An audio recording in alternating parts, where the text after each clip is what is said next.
Hi, everyone. Good morning, good timings, good evenings, wherever that you're joining us today. We're so fortunate, so happy, super happy to have our 14th discussion with Ellie and the amazing book that we're going to go through.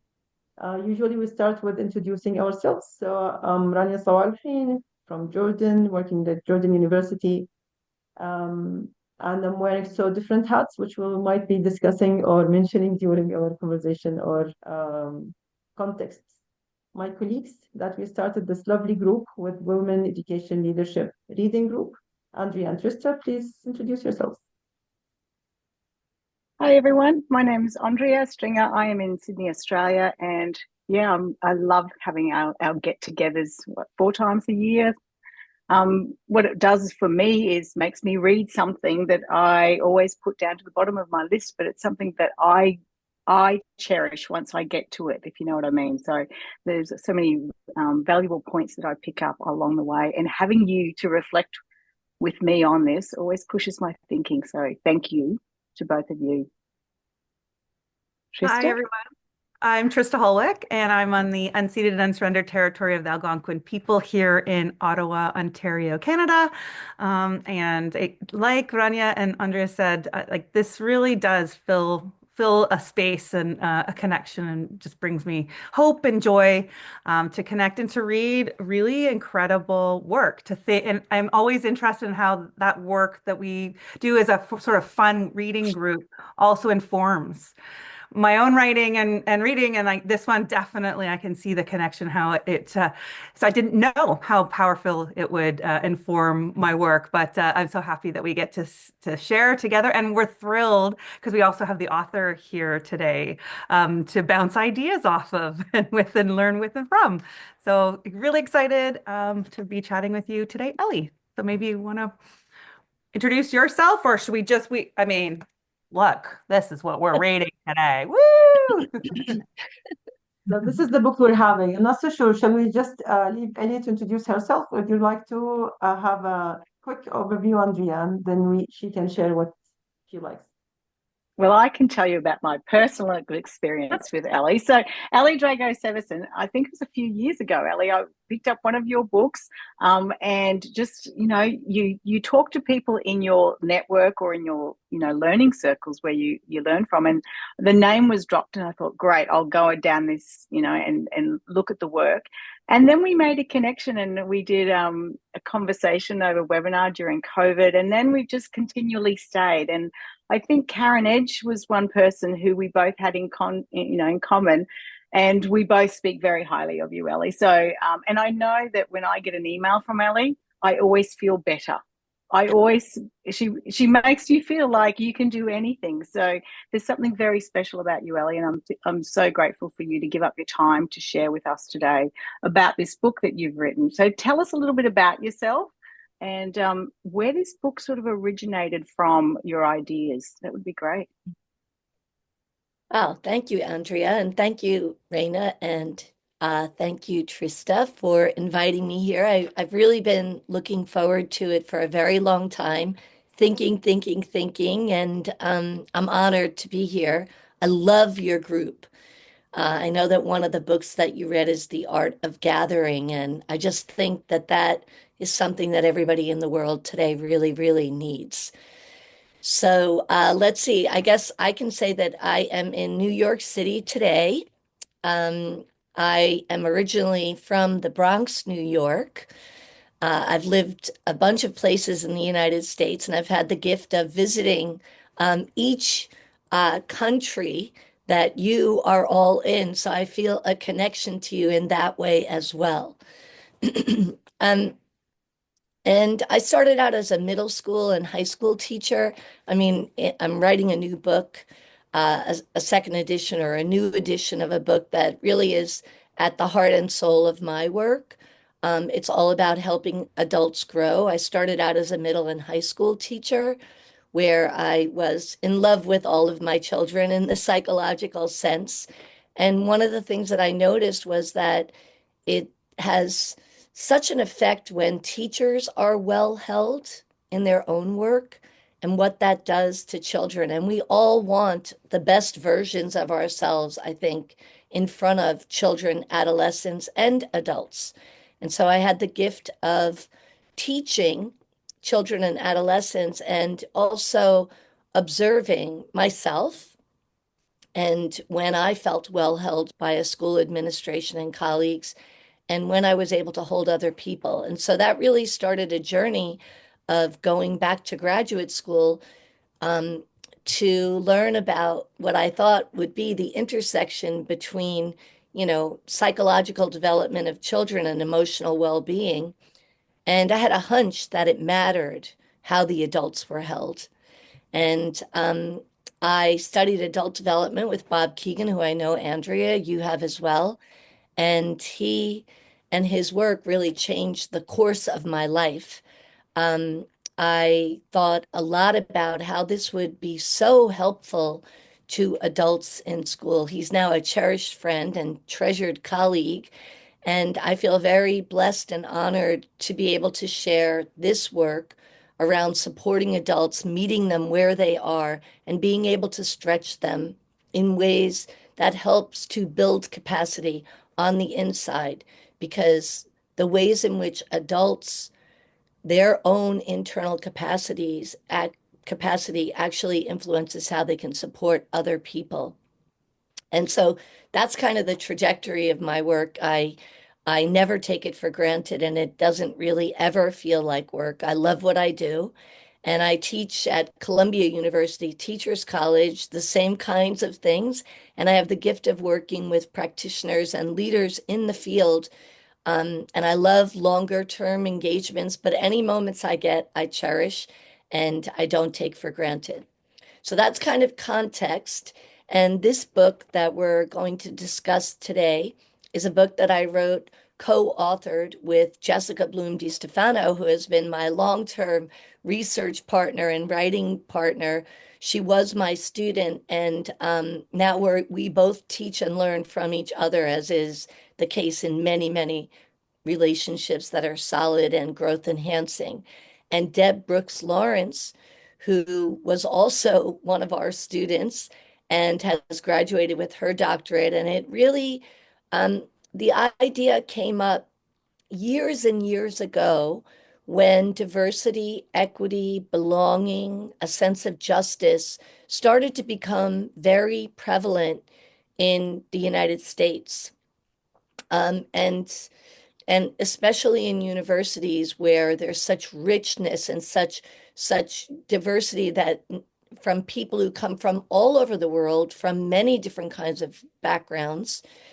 And we began to think about how the invisible diversities, this is, one of several books that has a foundation.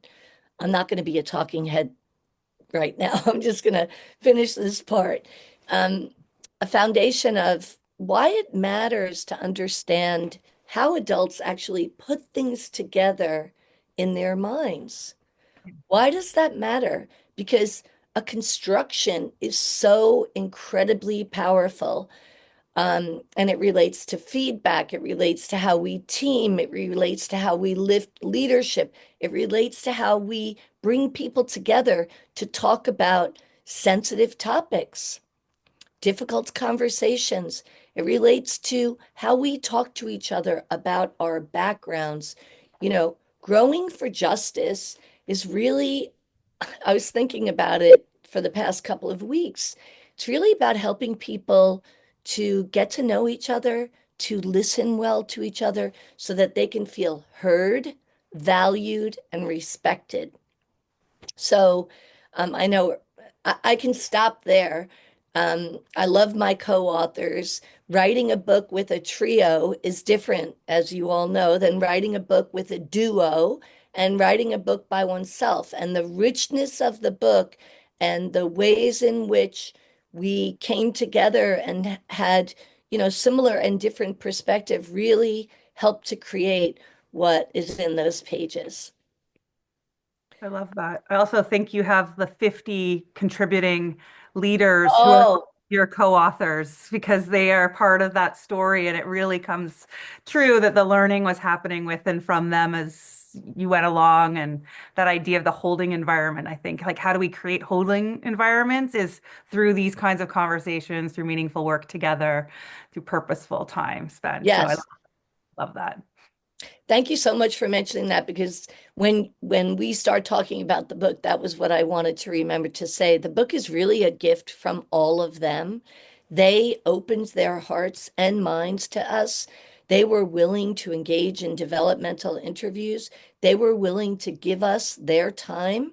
I mean, hours and hours of interviews just sharing what's working well in their work around bringing people together, inclusion, diversity, justice, and what's really hard and what would help them. And that connection with what is going well in their practice with their own internal capacities. And by that, I mean their cognitive capacities, the way they relate to other people, uh, their own how deeply they can see into themselves. All of those things really matter.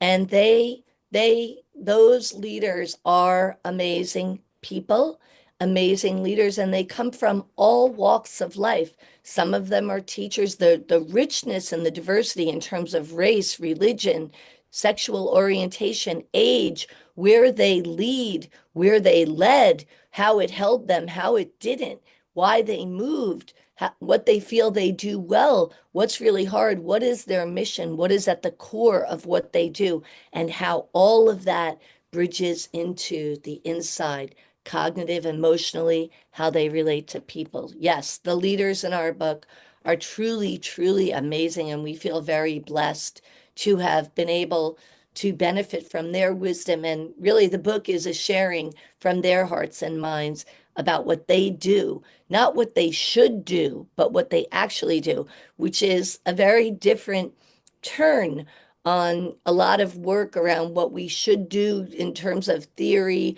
or literature and what actually happens on the day-to-day basis on the ground. And You and see, you asked Andrea me a started, question, I could just go on and yeah, on. definitely. And as Andrea had started with a personal note and you took us through the learning journey, for me, I would also highlight the art of possible. Because when we go and reflect into your bio, we will find that you had different experiences either with grants, with research, or having been awarded as a for your teacher experience as excellent teaching experience and different methods. While when we see someone working in academia, we always have this kind of complaining we don't have time. No, I can't do this because there is no time for this. It's either research or either teaching or even developing kind of a piece of art such as this book. There are lots of things that we're going to be mentioning or discussing or highlighting within this conversation, and we really appreciate the time that you're giving us and your experience. For me personally, as we're starting and going through the book, I don't know if you want to start introducing the model, but starting with introducing the model at the beginning of the book, where we usually, and forgive my ignorance, but when I read some of the books, usually the model would be presented at the end or the last chapter as a conclusion. But having it at the beginning for me is kind of interesting way, and then going through the developmental and the continuum of the experience and the capacities and the way that you're introducing it. It's really interesting and impressive. So you want to mention that or discuss the model with us before we start if someone did not read the book? Thank you for the question. Um, so the three of us, Jessica, Deb, and I, we teach graduate students, and they have to do theses of different sorts, dissertations. And one of the things that we always say is that it's not a mystery novel. You know, you're not trying to hide what you're doing. So, in that spirit, we thought it might be helpful to place the model up front and to connect it to the world today. I mean, it was published in 2023, and the world today is so complex, and justice in many forms is everywhere. So we thought we would present the model up front and give people a chance, readers, to sort of think about it as they move through the different stages of, literature and then theory and then stories, and to see how the model connects to development, the overlay, the layering, the complexity of how our, we as we grow along a developmental continuum and change our practices, which is what the book is about. And the promise of growing is that we build ourselves as we build our practices, which help us to build each other. So yes, the model is presented up front, and then we move into why development matters, and then we move into the connection between those two things, the gyre and the developmental model, and how they come together, and how there's that core of self that grows and grows, and we still keep our central tube, so to speak, but it gets bigger, and it gets bigger in two ways. It gets more complex, and it also grows in terms of what it can do, what a person can do. And then we circle back to the model and make the connection in terms of the ways in which our practices connect to the things we can do, connect to who we are on the inside. And really, it's it's so much about the complexity of the world today, what is expected of us, whether it's implicitly or explicitly in our work, in our relationships, in our society, in our global nature, and what we can do. I mean, in we did a course that was offered through the Near East South Asian Council of American Schools in the Middle East and Southeast Asia. And it was a course that the three of us offered. We were invited to do it. Um, and it was a three segment course, and there were people from all over the world. And the head of the organization, Maddie Hewitt, said that, this was when everything was bubbling up in the United States, in relationship to lots of different kinds of things that relate to belonging, inclusion, justice, equity, inequities.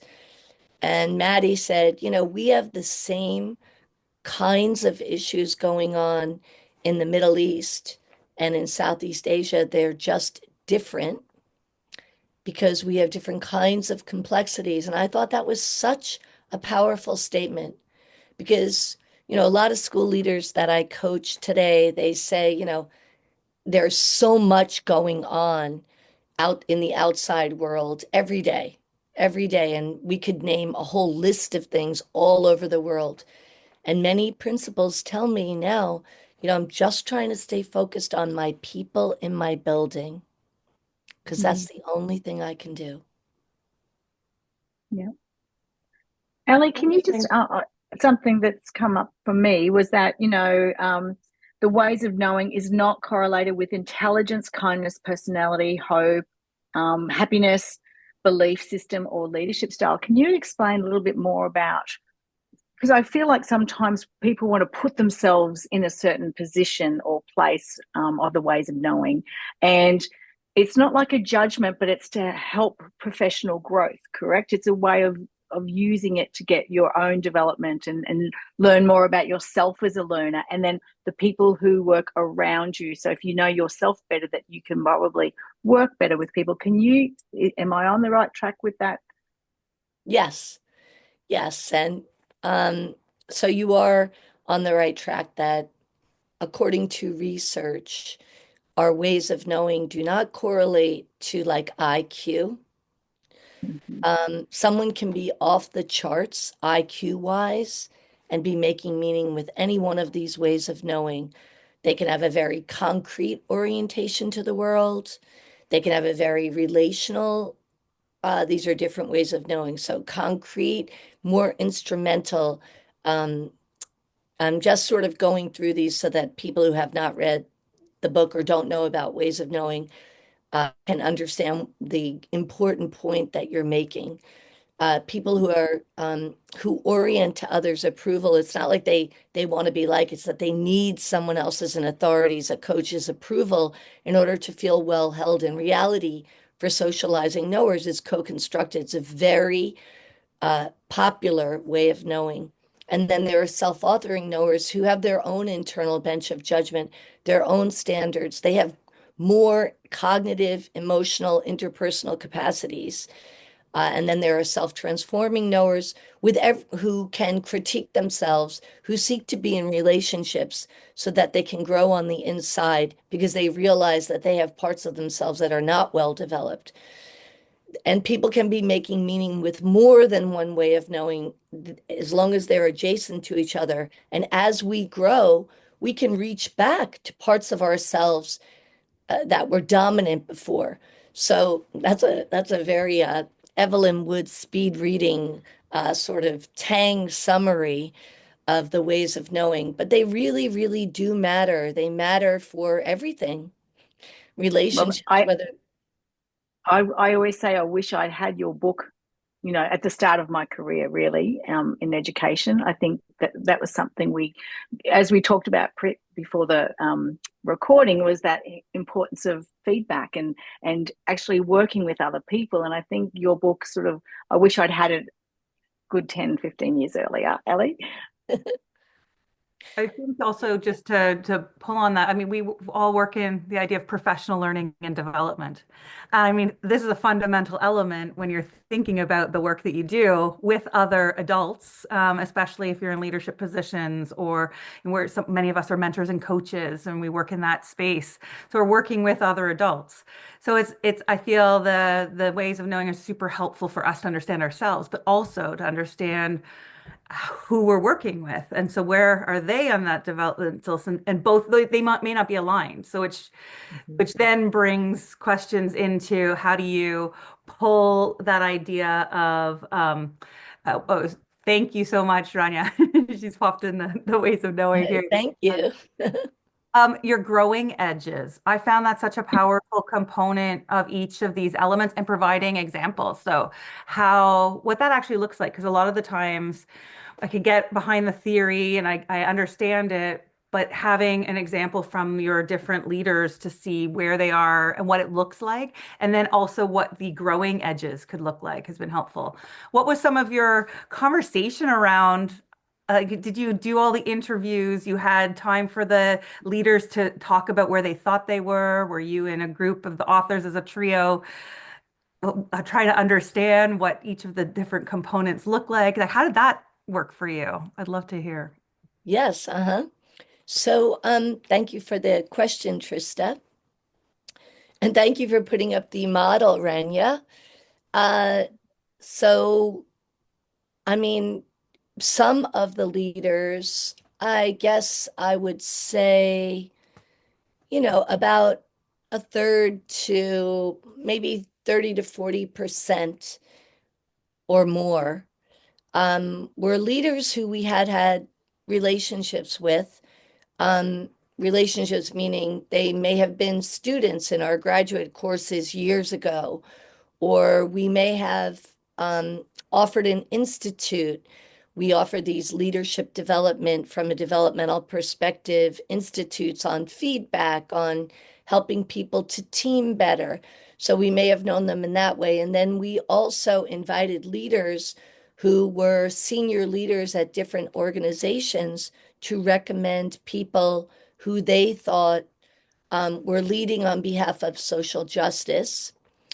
And would be willing to, sit for at least, a 90-minute developmental interview, which we did not conduct. We hired a world-renowned developmental expert to administer the developmental interview and to score them. And we remained blind, so to speak, to the scores until after we had completed the qualitative analysis of the interviews so that we weren't biased in terms of knowing where they fell on the developmental continuum. And the developmental continuum on the screen is the darker helix with the larger circles or nodes, and then the stars in between the nodes. It's a spiral. There is a direction to it. And that is representative of, where someone falls on a developmental continuum is about their way of knowing. What are their developmental strengths? What can they do? And what are their growth edges? What is hard for them? So for someone who is a self-authoring knower, we had a very large percentage of our sample of people who shared with us who were self-authoring knowers, which makes sense in terms of what it takes to lead in today's world. To be able to take a stand, to do those things that Stephen Covey advocated for, those 7, 8 habits of highly effective people, to seek win-win, to begin with the end in mind. Those are not only behaviors or habits, but they stem from what's going on the inside, cognitively, emotionally, interpersonally.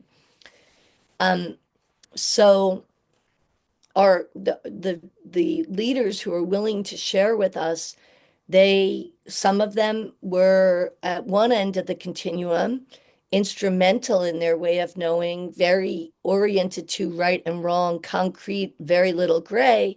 And then we had a large percentage who were more socializing in their way of knowing. You can see on the screen, that's about you. Reality is co-constructed, and the primary orienting concern is to have your approval as a coach, as a supervisor, as a leader, as a director. And what is the growing edge for someone who's socializing is to be able to take a stand for what they believe in, to look on the inside and voice their truth when leading. That's a growth edge. And how does that happen? How does that happen is that they're in a holding environment, in a relationship, in a school, in a coaching relationship, in a teaching and learning relationship, where someone is purposefully creating a space where the person, the socializing knower, feels safe in doing something that they wouldn't normally do, disagreeing, putting their toe in the water on disagreeing or saying, no, I don't think so, and looking to see what happens. Does the relationship still stay intact? And if it does, then they might do it again. That this is a process that happens over time. So, Trista, you asked about the strengths and the growing edges with every developmental position. It's so important to understand that everyone has strengths. I mean, to me, that's the message of this book, that everyone can lead on behalf of justice. Everyone can. They do it differently. Why? Because they have different conditions on the outside and different conditions on the inside. That's the first big message. The second big message is that because of that, we're looking at the helix within the gyra. Because of that, our practices look different. We speak differently to each other. We bump up against our own growing edges in different ways because we have different capacities. And therefore, as coaches, as teachers, as leaders, we need to understand that A, we don't all make sense of the world in the same way. And B, just like we do with adolescents and children, we need to figure out what kinds of support are really going to feel like support to the person in our care. Yeah. And Ellie, is that, sorry.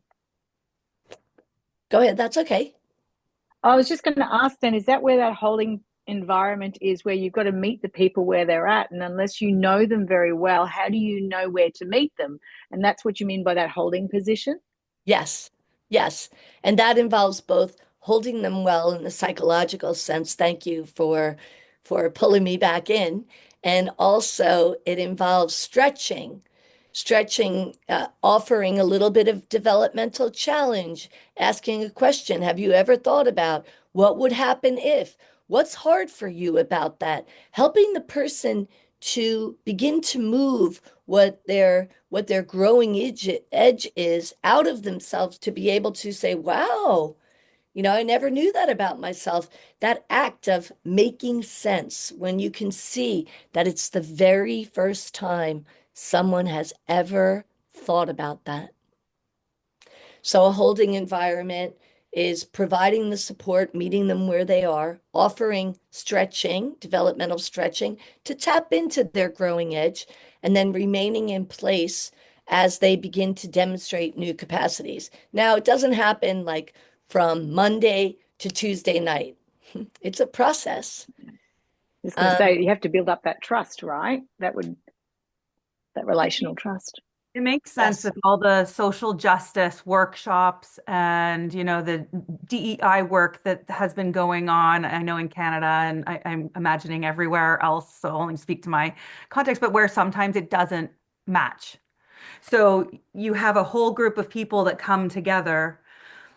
And that's where sometimes a conversation, it's not in a growing and a stretching and a challenge and support context. It feels very tension ridden, and it can be really problematic in some of those contexts and does actually sometimes more damage in a community if it's not meeting the developmental needs for all. But everyone has different spaces. So I guess it really does speak to this differentiated professional development approach, or at least thinking, knowing the people that you're working with and how to push and support. So that's just what's resonating for me as I'm thinking about that.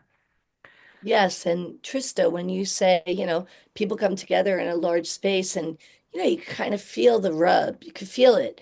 Yeah. And yes, that happens. And so one really important question for all of us to think about, and, I'm not saying that this is easy work.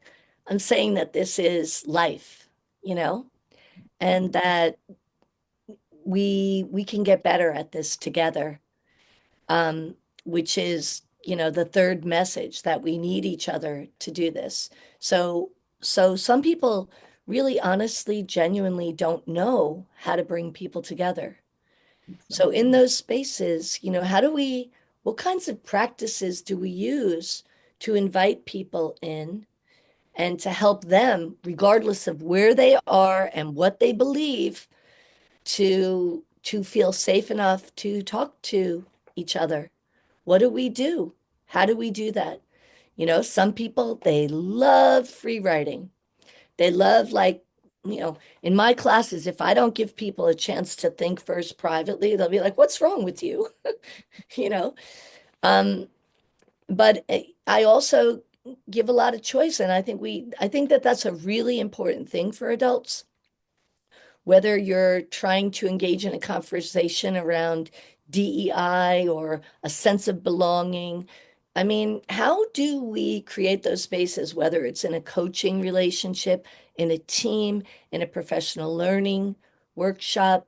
We need to have differentiation, a diversity of practices as well, so that what feels comfortable to one person and helps them to engage, there's also something that might feel comfortable to another person. So being patient with each other and having that compassion that, we all are not starting from the same entry point, which is one of the other big ideas in this Growing for Justice book, is that these are entry points and we have different entry points. And to enter into a space is connected to what's going on for us on the inside.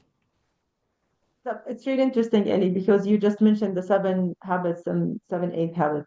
While I was reading, because I was one of the earliest schools to bring the Leader in Me program and the seven habits into the Middle East and speaking the language. While I was reading, it was kind of reflecting and reminding me lots of um, the private victory and the public victory that Stephen Covey had mentioned or discussed or talked about. But in addition, talking about having or holding many horizons. and how we can work across the systems and across the growing areas that we want ourselves and who are around or surrounding us also to see and to aim for. That's, I think, it's a challenging point, especially when you refer to the Middle East, because I was, how can I utilize this book in our region and what kind of things that we might be building, and especially with the teacher leadership or within the different levels or layers with the school leadership. The third point, within the when you were referring to the right and wrong, who said that this is the right thing and this is the wrong thing? I think this is really interesting for us to reflect on when everyone talking about the best practices or the right thing to do or the effective thing to do, while we're talking that justice says have many meanings, and we need to reflect and to reframe anger and judgment, like to step back and just to listen and understand. So there are lots of things that we as leaders need to re-understand, to relearn. Within the last chapter that you were calling for a call for action, call for to learn again, right? Yes. That, Yes. yeah, that was something I put down, is the revisit the different tensions between self and others, thinking and feeling, learning and relearning, knowing and doing again and again, right? That's what we're all about. Mm-hmm. And I think also one of the things that really resonated with me is about travel, the option to travel and to learn.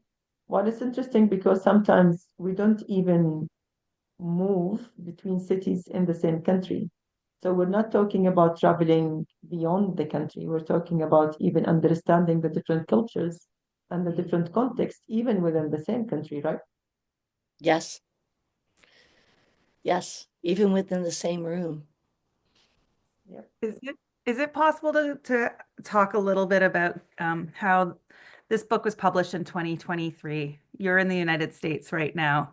You talked about how there were some, some context that was happening at the beginning of the writing of the book that were challenging to you, as different leadership was in place, and we're seeing current new strains on the work of belonging and DEI in the context of your country and many of our spaces as well. And I was thinking a lot about your leaders that you're talking about in this book. And one of the things that struck me was you said that as you moved into the interconnecting, so the group that are moving into the we component, many of them have left schools. And I found that a really interesting point. Like, so they've left the schools and they were in consultants or director positions or in their own independent schools that they've set up. And then I was thinking, like, well, now how does that feel for you, knowing these leaders, knowing the context, knowing this work, and how I'd love you to just speak about how you're feeling and what's going on for you in your current context in this work of social justice and moving forward. So that's, thank you for those comments and questions. So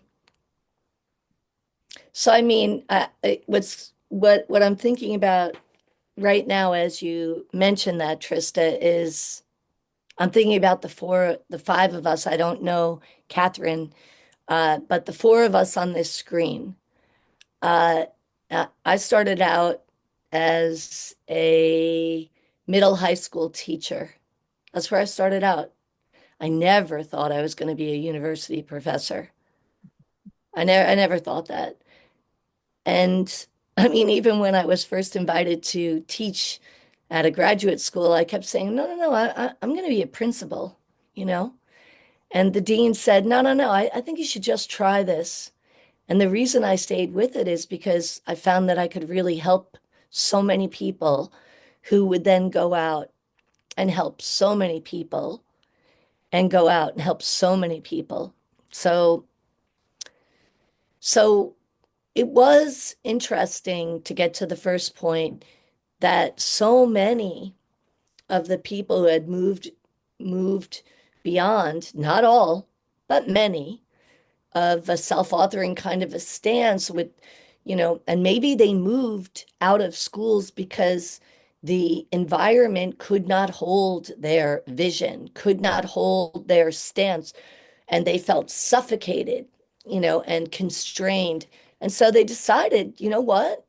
I've given to this system and now I'm going to create my own system. And good for them. They're still doing good work. There are forces of good in the world, and every place isn't right. I mean, I guess part of what I try to do is help people thrive, not just survive. And whether I'm teaching or coaching or just in a relationship, I really want people to feel good about what they're doing and why they're doing it.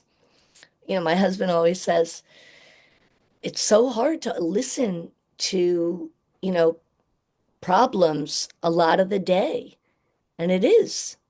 But people need somewhere to go to like empty their hearts, empty their minds, and then they can feel lighter. And I mean, that's the gift of teaching, coaching. So, being in relationships. So, the world is, I mean, in the United States is different right now. And it's different than it was in 2023, but most of the book was written in 2021 and 2022. And then, by the time it comes out in 2023, it's like, oh yeah, we wrote that.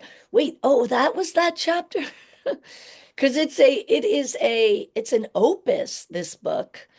Um, and so the world is constantly changing. Relationships are constantly changing. The ground is constantly moving. I guess it's, trusting in people that it's all gonna settle down. That Ellie, can I ask? You gave everybody's a voice through the book. You could really hear the people. You were very clear, and you honored them by sharing their voices. Did you get any feedback from them on how the actual interviews were reflective for them? Because I know when I'm reading, I'm thinking back, I'm reflecting the whole time, different contexts, different circumstances. Oh, that's why that, trying to make sense of situations and circumstances and context, I think was something. Did any of them talk about having these interviews or giving up the time and how they benefited from it on a personal level?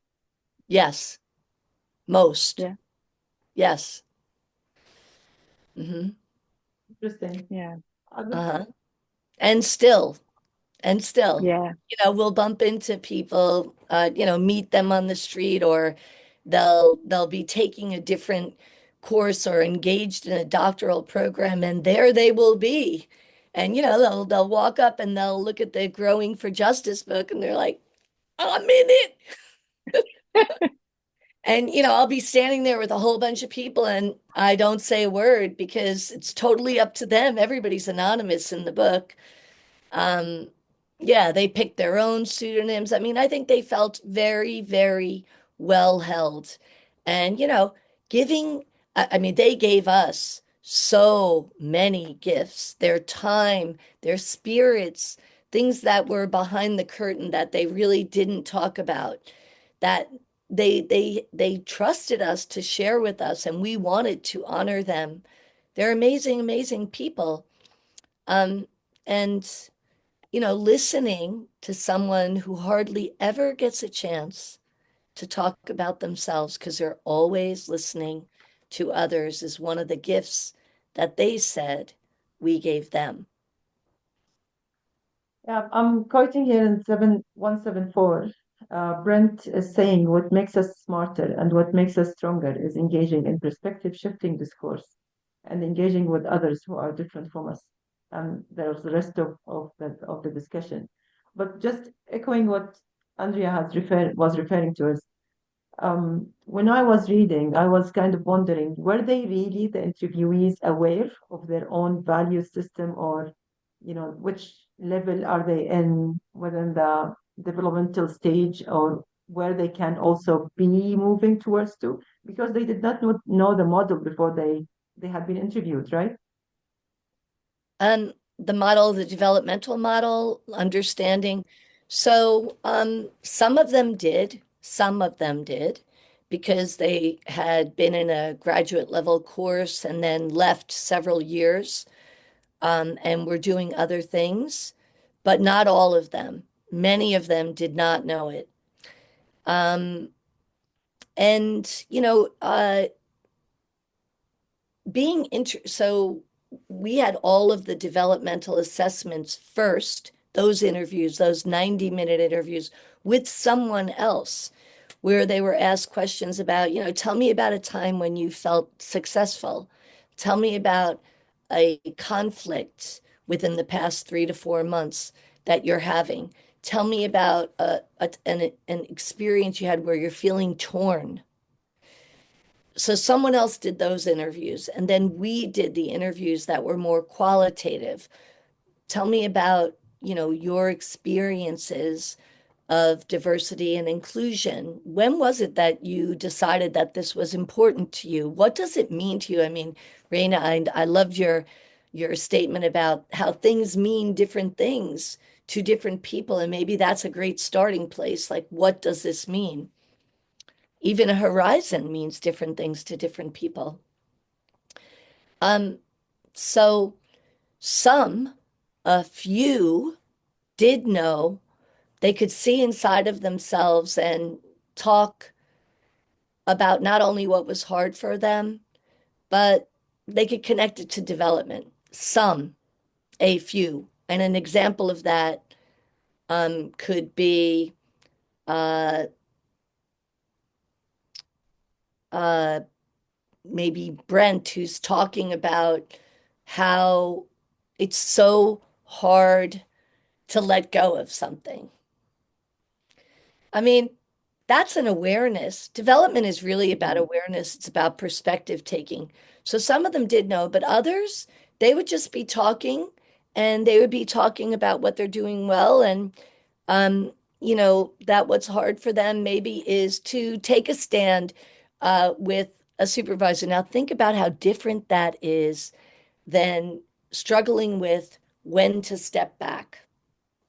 For someone who has self-authoring or self-transforming capacities to some extent, the struggle is to figure out when to step back, because the impulse is to step in to the conversation, to share, to offer a vision, to bring people into one's own vision is what a self-authoring knower does.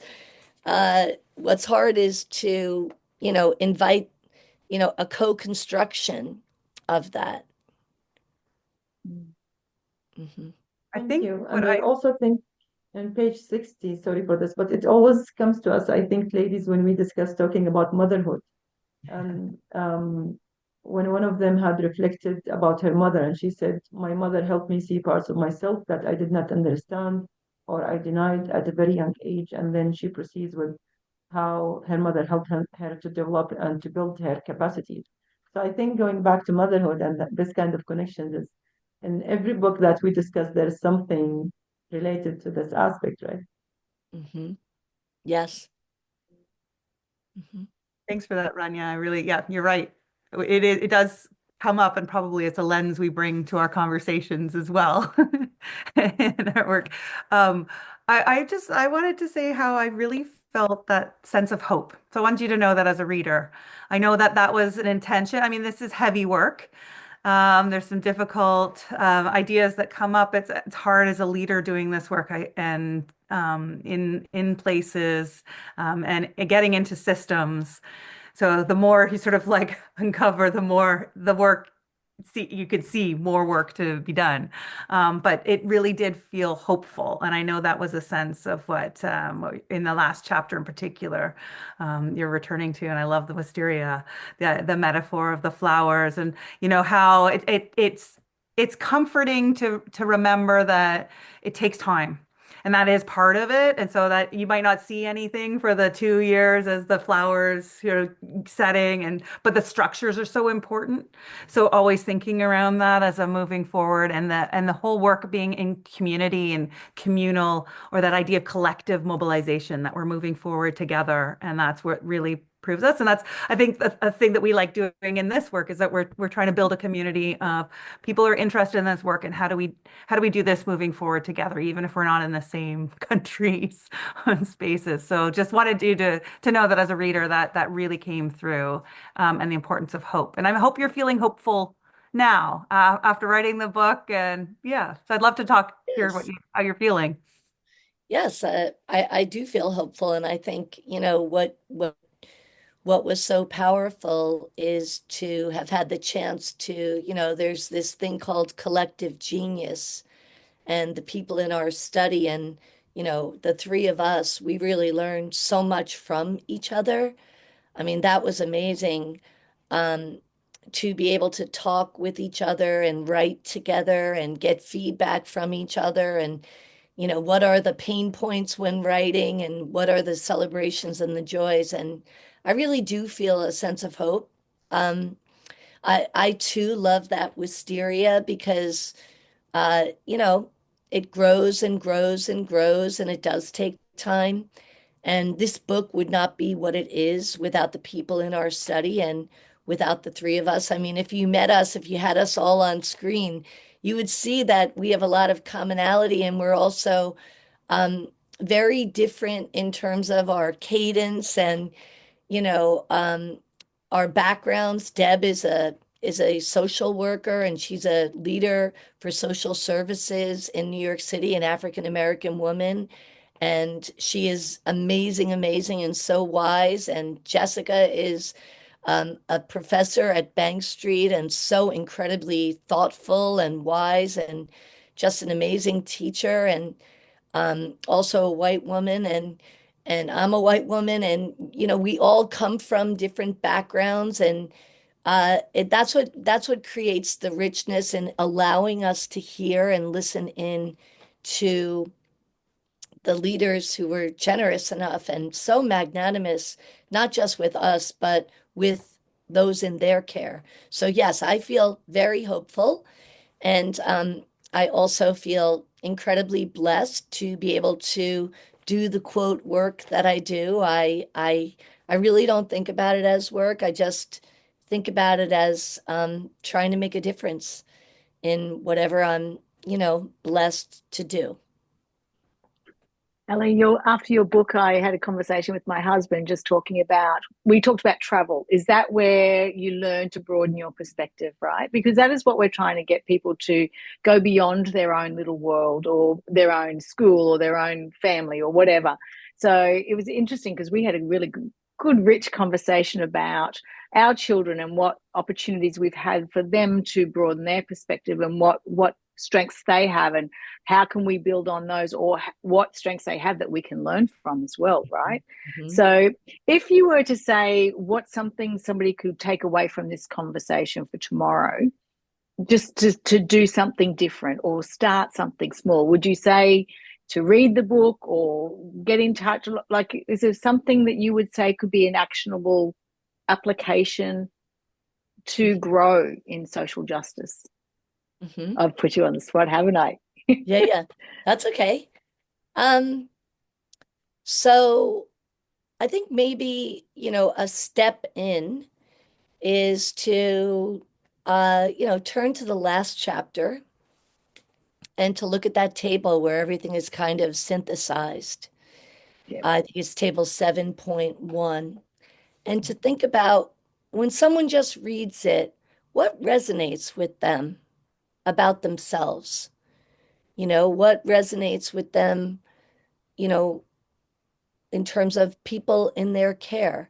Do they notice any differences? Like maybe this person seems more like someone who's more socializing in their knowing, and maybe they are someone who feels more self-authoring, just to make a connection, to give someone a chance to understand like the ethos of development, that we don't all make sense of the world in the same way. That is a starting place to understand Mm. that, development matters, and the hopefulness that we can grow, and that people are not, I mean, there's, Dr. Maya Angelou's poem, The Human Family, is about how we are similar and we are different, and that both are important, and to remember that we are similar.